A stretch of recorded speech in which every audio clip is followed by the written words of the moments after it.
Welcome back. We're going to do, this is Don Potter with Beyond Basic Phonics, English Morphology 101, and we're doing lesson 33, which the lesson, our second lesson on the Romance roots.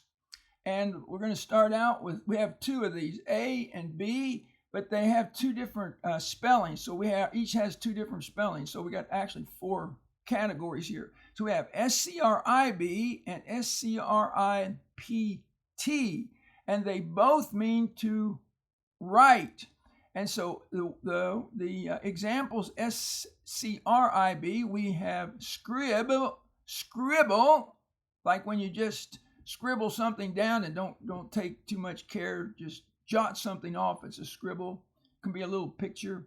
Then ascribe, that's pretty interesting. Some people think William Shakespeare wrote all of his plays, but some people ascribe the authorship to Christopher Marlowe or somebody else. Next we have describe. So when you describe something, maybe a person, you say they have blue eyes and black hair and they're about 5 feet tall. That's describe. Inscribe simply means to write something, and in particular, on a monument or something, it's an inscribed. Prescribe is when you go to the doctor and he prescribes a medicine for you to get well. Circumscribe, circum means around, and scribe means to write. The dictionary definition is to restrict something within limits, and their movements were strictly monitored and circumscribed. In other words, somebody was watching them to make sure they did what they were supposed to be doing. And so you get the idea of circum, around. And in geometry, it's to draw one figure around another figure, touching it at points, but not cutting in. Okay, you'll learn more about that in your geometry. Next we have subscribe. Mr. Potter subscribes to QST. That's an amateur radio magazine. I also subscribe to the Reading League journal. So we have subscribe for something, and scribe means under, so to write under. And then a scribe is a person who writes. And in the ancient world, a lot of people couldn't read or write, and so the scribe would write for them. And you could go up to somebody and say, would you write a letter to my aunt? And they would write the letter, and then they would send the letter. So the scribe is someone who writes, especially people who write ancient manuscripts.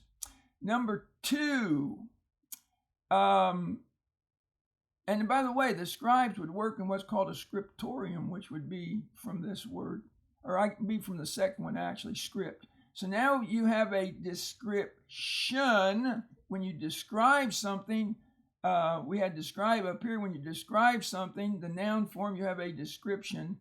Then we have an inscription. So inscribe become inscription. And they would actually chisel the letters into the marble or the stone or the rock or whatever it was. Then you have a superscription, and that's where that you write something and then you write something on top of it, a superscription. Script is just any kind of writing. And so, for example, Mr. Potter reads a language called Greek, and the letters look like this: alpha, beta, and the G, gamma, delta. Notice some of them are like ours. I won't write the whole Greek alphabet, but that is the Greek script. And when you write a book, in particular what's called a sacred book, every religion has their own scripture, and so that is the scripture. Sometimes you just use the word Bible. Then we have a transcript. When I got my current job, I had to contact my college and get a transcript of my grades. Descriptive, we have description, now we have descriptive. And IVE means able, right? So descriptive means able to describe. Prescribe, again, notice a lot of these are up here and down here when you add the TION. So here you have prescribe, and that is when the doctor prescribes medicine, he gives you a prescription. He writes it out. Conscript is when the government tells people that they have to serve in the army, and that's conscript, a little tricky to say. And then a conscription is the noun form of that. And it has other meanings. That's the main one that I am familiar with. B, we have spec and spect. Notice very similar, but easy to see. It means to see or to watch. So number one, we have species. And this is what we see when we look at a bird or an elephant or a snake. There are different species because they look different. Then you have spatial, and notice that CI has the SH down. Spatial, when something is spatial. Let's see, talking still about spatial. My dictionary tells me it's a Middle English word that then came from French and Latin, and it has the idea of appearance. Again, so something spatial is something that looks important. Then you have a specimen. A specimen is just one example of something that you look at. So when you look through a microscope, you put a specimen in there. Speculate is when you try and think what is going to happen in the future. You speculate. I speculate, and I think I'm right, that everybody who goes through Beyond Basic Phonics is going to be an excellent reader. I speculate that. I believe it. Then you have speculation, that's the noun form, and then you have the verb, the present participle, speculating. So Mr. Potter was speculating a speculation as to how his students would do when they finish this. It's so exciting to see my students doing well in school and in life. Next we have spect, and we just added a T to the end of that. Now we have a spectator, and you remember OR, the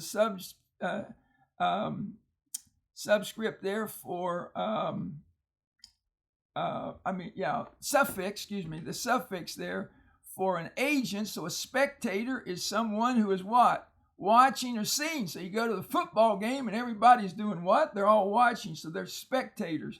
And a spectacle is like halftime between a big football game, and everybody, the bands come out and everything. So that is a spectacle. And you can say it was spectacular. The fireworks were spectacular.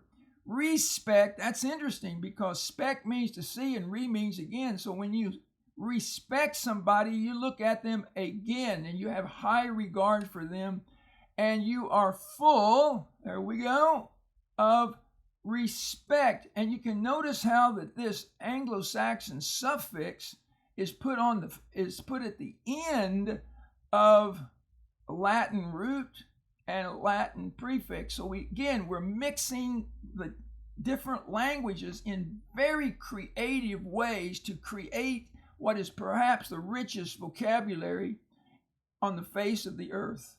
Next we have disrespectful. Oh my goodness, that's a good one. We took respectful and we put dis on the front of it, and now we're no longer full of respect. Instead, we are disrespectful, and we should be respectful, not disrespectful of our teachers and our parents. Next, we have spectrum, and I'm sure you've seen the little, take a little pyramid and run the light through it, and when it comes out the other side, you have all the colors of the rainbow. And so that is the spectrum, and it's allowed to help us understand a great deal about the universe and the material of which it's made. Then we have a perspective, and IVE here, of course, means able. So everybody has a different perspective inspective. By the way, Mr. Potter, when he was a full-time school, now I'm retired and I'm a tutor, but when I worked for the schools, I always taught the 7 principles of perspective so that the students could write in 3 dimensions, and that was one of the most fun things I ever did. Next, we have a suspect. Maybe we don't know for sure, but we think somebody committed a crime. So the police go and they're checking because he is a suspect. Then we have inspect. Wow, this is great because we know in means in, and it's not here, it means in. And so inspect means to look in, right? So we're looking in and we're inspecting to see if the room's clean or not, or if the job's done properly. And then we have an agent. Aha, so now we take inspect, we add OR on the end, and we have inspector. And I don't know about you, but one of my favorite cartoons was Inspector Gadget. If you haven't watched him, you might try that. He had all kind of gadgets, and he was an inspector, like a detective. And when an inspector inspects something, it's called an inspection. Inspection. One time I stayed at a military base as a, you might say cadet. It was in Civil Air Patrol when I was a kid, and they would come into our bunkhouse, and they would have an inspection to make sure everything was perfect. Then we have a prospector. Well, now look at this. Or, of course, means an agent who's doing something, and a prospector is somebody who's looking for something like gold. And then we have circumspect. This is a very good word. I know I've read one time that we should be walk circumspectly. In other words, we should be circumspect. And circum means around, so circumspect has the idea of watch where you're going, pay attention, be circumspect. You may not read that word too much, but it's a good word, and if you use it in one of your stories or for your teacher, they may be impressed. They may have to ask you what it means. Anyway, retrospect. Retro is the idea of looking back, right, or going back. Retro, and retrospect means looking backwards. And so it's like you've done something. Maybe you wrote a paper, and then in retrospect, you decided that you should change something in it. So retrospect means to look back. And this is a great lesson. This is going to be so helpful. And you're going to enjoy the sentences we got coming up, where we're going to take these words and we're going to put them into action in a sentence. By the way, the sentence is where it all happens. And you should be studying sentences. I hope you know all the parts of speech and all the parts of a sentence, because that will help you so much in your own writing and reading.